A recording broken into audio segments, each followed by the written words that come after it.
Welcome back to a little bit of cheese, your daily bite-sized Wisconsin sports podcast. I'm your host, Cody Deppies. I want to thank you for being here once again with us today.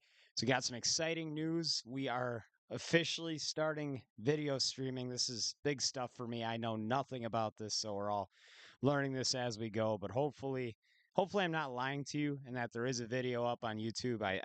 I'm just gonna hope and pray that that's where we're at right now. But this is I don't know. I'm very excited about this. I can see my face. I was always told I had a face for the radio, which is why we just started podcasting. But just to get a little bit more content out there and to try to grow this thing a little bit, we're gonna do some video as well, and maybe some editing, which means I'm gonna have to go in and I'm gonna have to learn a lot of stuff, and we're gonna figure that out all as we go. But I'm very excited, and this is where we're going. So this is big stuff. And big stuff yesterday, Milwaukee taking game one over Philadelphia. A 6-2 victory. Aaron Savali was great once again. 5 innings pitched, 1 run given up on 7 hits and 1 walk. So we let the base runners on, but in the end, just the 1 run. You can't ask for anything more. This is a guy that you are going to have in this rotation. And a lot of that was elucidated when it got towards the end of this game when Colin Ray recorded his very first Major League Baseball save. He went 2 2/3 to close out the game, did not give up a run. He struck out one. He did give up 3 hits, but Colin Ray, now the closer of the Milwaukee Brewers. Now we can all kind of slow down on that there because that is not going to be Colin Ray's motive going forward, is closing out games for the Milwaukee Brewers. But this kind of opens up a little bit going into the postseason. Now, you can use Colin Ray in a couple of different situations. And that's going to be big because you saw in that last outing that he had, he's not going to be a starting pitcher when it comes to the playoffs for this Brewers team, and that's okay. And Aaron Savali just goes to prove that point a little bit further. Just a really good outing from him once again. He struck out the 6. He did give up the base runners, gave up 8 base runners in 5 innings. You're typically not going to go 5 innings, give up that many base runners, and not give up more than 1 run, but that's what happened here, and that just has to go. And a lot of that I think was the defense for Milwaukee playing really exceptional. But this is another really good win where now Milwaukee is just 3 games back of the lead in all of the National League. So this is really big stuff for Milwaukee. That big win offensively, 2 RBIs each for Contreras and Ortiz. I always give Jackson Churio's stat line because that's kind of where I grew up as a baseball fan. I always look to see how my favorite players did. And right now, of course, I always go and I look at Adames and Contreras and Churio, where Adames had an 0 for 4, which is going to happen for your power hitting shortstop. He's had a really, really great year. We've talked about him a lot already in just the young couple weeks here on this podcast. But Jackson Churio, we've said a lot of really big things about him, and he had an 0 for 3, I believe, but he did score a run off a walk. Actually, I think it was an 0 for 4. But yeah, still produced, still got that walk, still scored a run. But overall, big win for Milwaukee, 6-2 the victory. I switched over at halftime of that Atlanta game because I saw that Brewers game was getting close toward the end there, and I saw Colin Ray was going to be out on the mound for a save opportunity. So that that was big stuff. But he was able to close it out, and that's really good for Colin Ray. He's a guy that was pitching overseas. He didn't know if he was going to have a career in Major League Baseball, but Milwaukee brought him in. He struggled right away, but somehow found his way into that rotation due to injuries or whatever it be.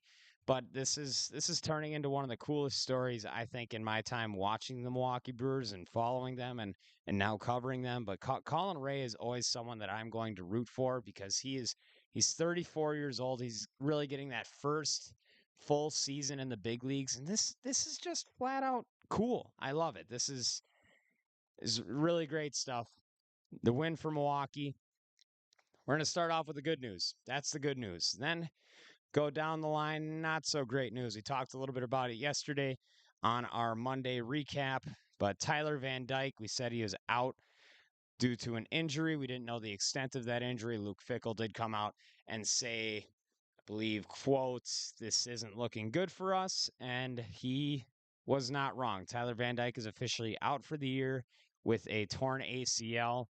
He does have the opportunity to play for the Badgers once again next year. He has a medical red shirt, so we'll see how this develops. But this is kind of a nail in the coffin for a Badgers team that just got stomped by Alabama. Things did not look great at all in that game, especially after Van Dyke was hurt, because he drove the team down. They scored a field goal on their opening drive. Things were looking okay for Wisconsin, and then he doesn't come out there for that next drive, and it just went really downhill. Braden Locke was out there, and as much as I'd love to see Braden Locke succeed, I think he's another guy who works really hard.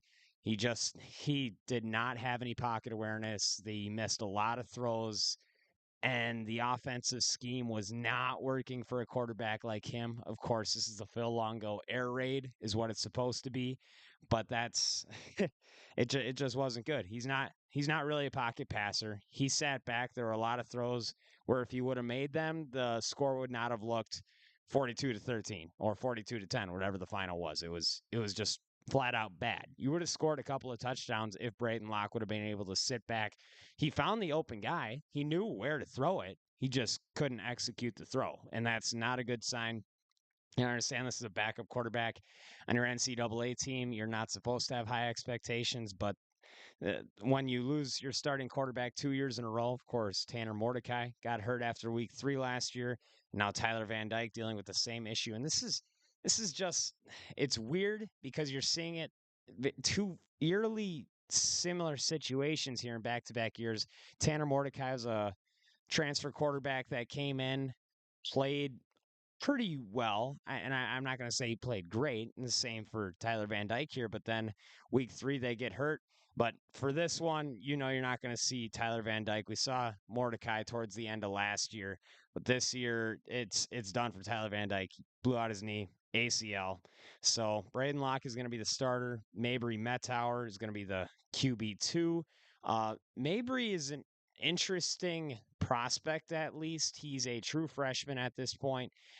So he's hasn't done a whole lot. We don't know. He's not ready, is what I'm reading, or at least what I'm hearing. But he's a dude that's 6'5", 230, has all the physical attributes, kind of walks around like he's the big guy on campus, the nice, attractive quarterback face. He's got that. He's a kid out of Texas, had some video game like numbers when he was playing college. Well, no, high school football in Texas, which high school football in Texas is like going to church on Sunday. It's just what everybody does, and it's huge down there. And Matt Tower is probably one of the better quarterback prospects the Badgers have brought in the last couple of years, but just his youth and his inexperience, for maybe we see him. I don't know if things, I really hope we don't, because that means that things went really bad with Braden Locke. But as bad as they were on Saturday, it really wouldn't surprise me if that's where we end up, where you're just throwing anybody out there to try anything, because it was really it was rough to watch. It was hard. I was there at the game. I could not stay.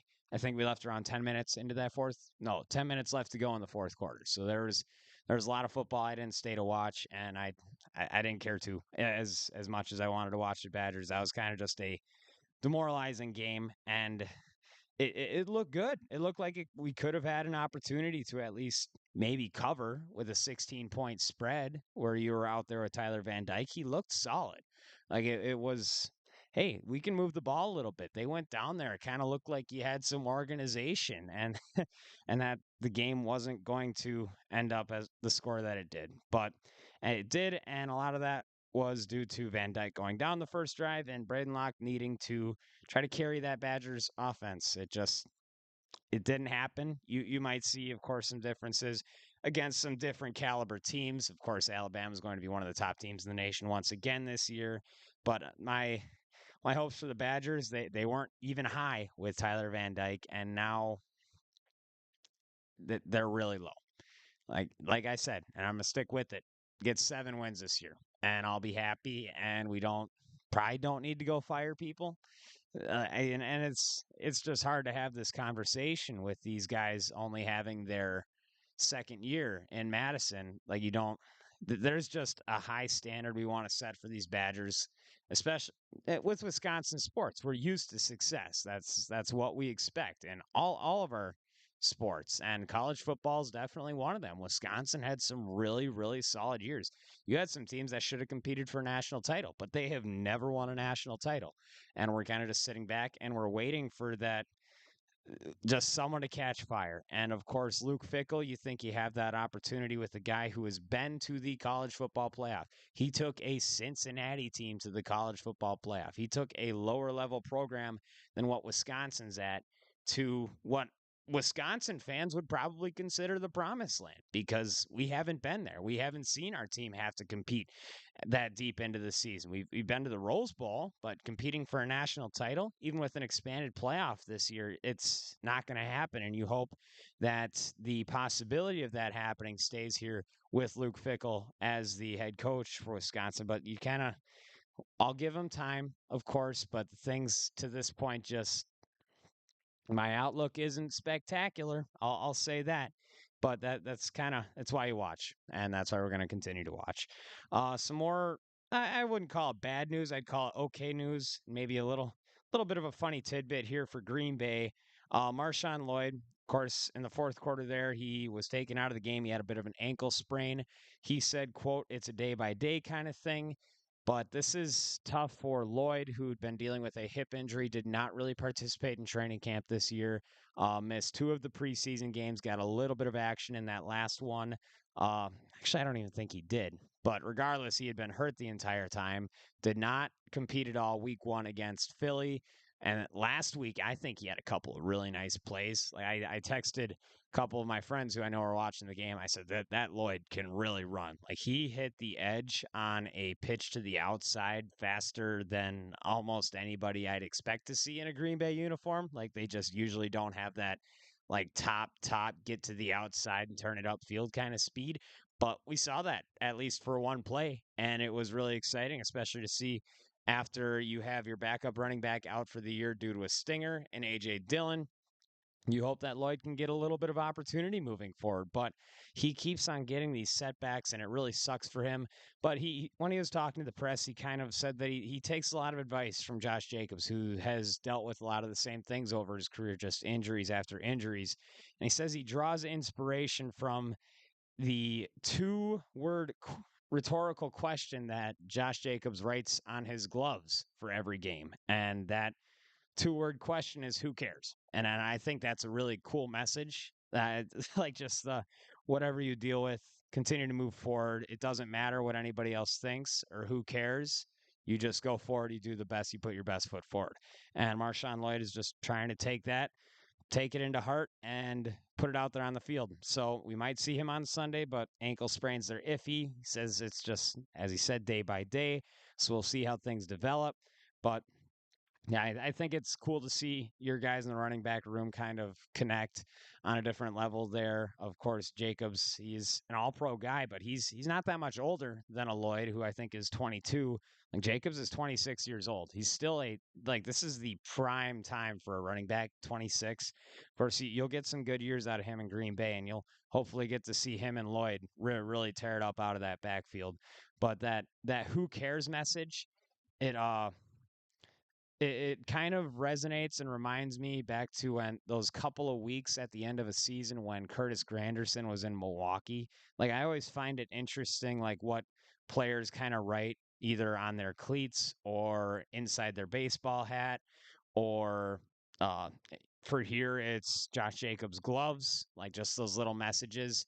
And the one that Curtis Granderson said is just have fun. Like it's a game. This is baseball. It's going to beat you down. You just got to continue to have fun. It's kind of just weird to see all these things, how these players mentally deal, because this is like the sports is an interesting thing where you're going to lose sometimes. How do you continue to move forward? It's kind of a metaphor for life. Like how do we get through it? How do I get through my day by day compared to these high level athletes that are out there and playing games for a living, but their entire living is based on how they perform in games. Like it's just an interesting concept and how do guys deal with this mentally. So you get a little bit of Josh Jacobs inside of what his mentality is there for that. So just a cool thing there, a little tidbit for you.